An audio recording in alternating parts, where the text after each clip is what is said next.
Terus ono sing menang karena Indonesia dikuasai oleh Fir'aun yang namanya Jokowi, oleh Korun yang namanya Antoni Salim dan 10 naga, gak 9, 10 saya kira. Asik ya punya rakyat dan pemirsa. Saya ini temannya banyak nih, temannya.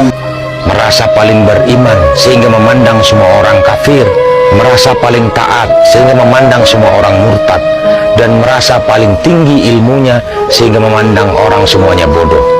Ingat lul, iblis itu imamnya para malaikat, lebih beriman daripada semua malaikat, lebih berilmu daripada Jibril. Tapi Allah laknat dan campakkan ia dari surga karena hanya satu kesalahan saja, yaitu sombong. Makanya iblis tak pernah takut dengan sholatmu yang panjang-panjang. Iblis tak pernah khawatir dengan ilmumu sekalipun setinggi langit. Karena ketika ada kesombongan di hatimu walau sebesar biji zarah sekalipun, maka cukuplah itu untuk menjadikan dirimu ke dalam golongannya dan kekal bersama di dalam neraka jahanam.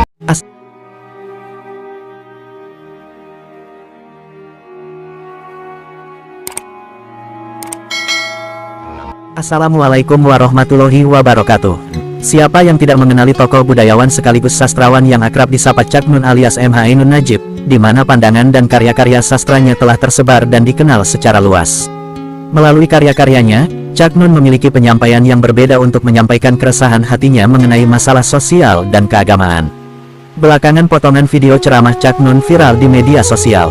Dalam video tersebut Cak Nun menyebut Jokowi sebagai Fir'aun dan Menko Maritim dan Investasi, Luhut Binsar Panjaitan sebagai Haman. Dia awalnya menjelaskan teori tentang roh dan kaitannya dengan kesadaran setiap manusia. Kita harus memahami bahwa hidup kita nomor satu adalah ruh kita, maka kita mulai tahun 2023 aktivasi ruh itu. Dan di puncak aktivasi ruh itu saya sendiri yang diberi ujian oleh Allah, kata Cak Nun di depan para jamaah Mayah. Suami Novia Kolopaking itu mengaku dirinya sama sekali tak memiliki rencana menyangkut pautkan materi ceramahnya kala itu dengan tokoh Fir'aun, Haman, maupun Korun. Semua tiba-tiba keluar begitu saja dari mulutnya tanpa terkendali. Cak Nun tak paham apa yang merasuk ke dirinya waktu itu. Pemilu 2005 pemilu, saya misal pemilu 2024 itu kan gak mungkin menang. Wis ana sing menang kita iki. Wis ana sing menang karena Indonesia dikuasai oleh Fir'aun yang namanya Jokowi, oleh Korun yang namanya Antoni Salim dan 10 naga, gak 9, 10 saya kira.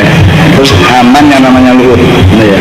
Jadi negara kita itu sesungguhnya dicekel cek, ini karena bocor-bocor itu dicekel cek oleh Fir'aun, Haman dan Korun.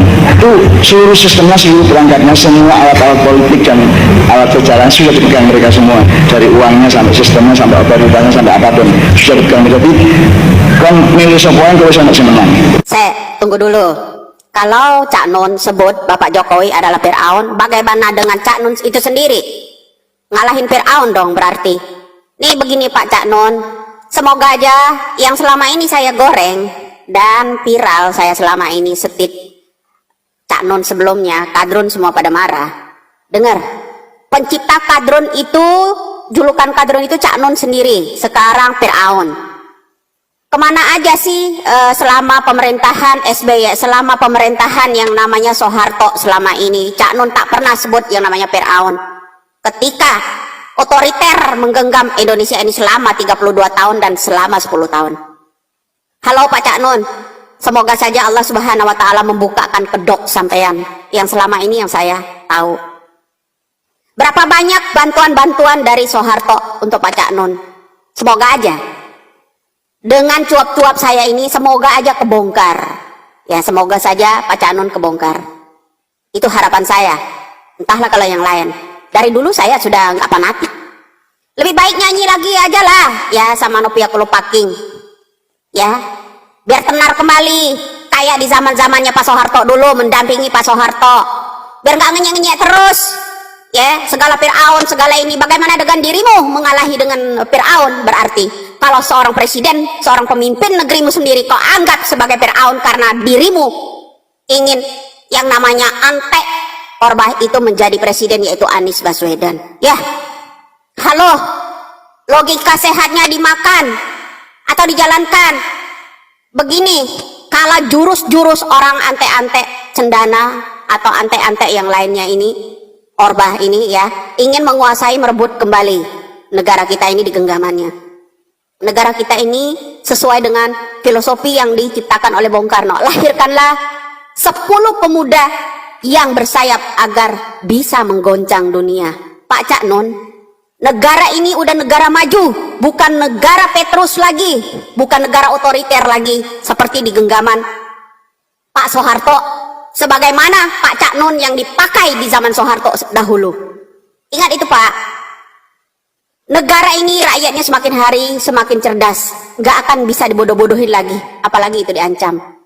Apalagi itu ngenyek-ngenyek seperti Anda itu. Tahu itu. Semoga kebongkar semua ya. Apa yang pernah bisa gitu.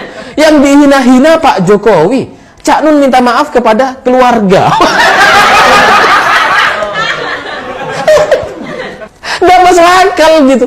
Kalau minta maaf kepada keluarganya Pak Jokowi, kepada Bu Iriana, Kaisang, Gibran, atau Mbak Kahiyang gitu ya, itu masih cukup masuk akal lah. Tapi Cak Nun malah minta maaf kepada keluarga Cak Nun.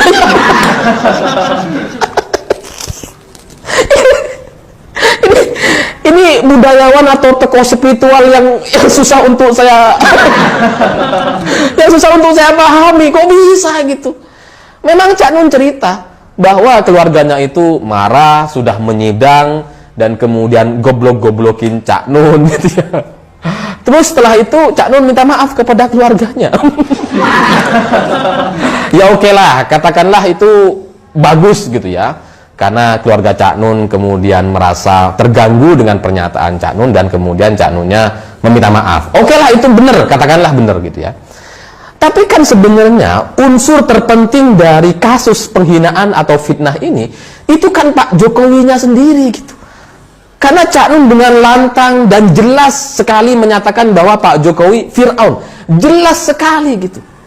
Kenapa di permintaan maaf dan klarifikasinya sama sekali nggak menyebut nama Pak Jokowi? Kenapa? Malah minta maaf kepada keluarga Cak Nun sendiri. Jokowi dan keluarganya tidak akan ambil pusing dengan sebutan Fir'aun. Tetapi begitukah cara seorang tokoh mendidik atau memberi contoh pada para pemujanya? Cak Nun, kalau memang ingin diundang ke istana, ini menurut perkiraan Begawan loh ini, atau ingin bertemu dengan presiden, sampaikan saja. Atau jika memang ada kritikan, nasihat, atau apapun yang ingin dibicarakan, ya pasti tahu harus bagaimana caranya. Tidak begitu mengata-ngatai ya seperti itu. Oh ya jangan begitu. Bagaimana bisa menuding pemerintah fokus pada kekayaan dan pendapatan? Lihat saja. Bagaimana keluarga presiden hidup dengan sederhana. Bahkan melihat pernikahan ketiga anaknya menolak semua sumbangan. Tidak memakai fasilitas negara. Dan ketiga anaknya memilih jalan kehidupannya sendiri-sendiri. Dengan Mas Gibran ya toh, yang kini mengambil pilihan politik, ayahnya tidak pernah menentengnya kemana-mana. Dengan ngertos gitu. Mas Gibran pernah dituntun bapaknya, nggak pernah. Ketika kunjungan resmi pun Mas Gibran berada di posisi di mana seharusnya wali kota berada. Orang lungguh ngadeg jejer bapaknya sebagai presiden, enggak seperti itu.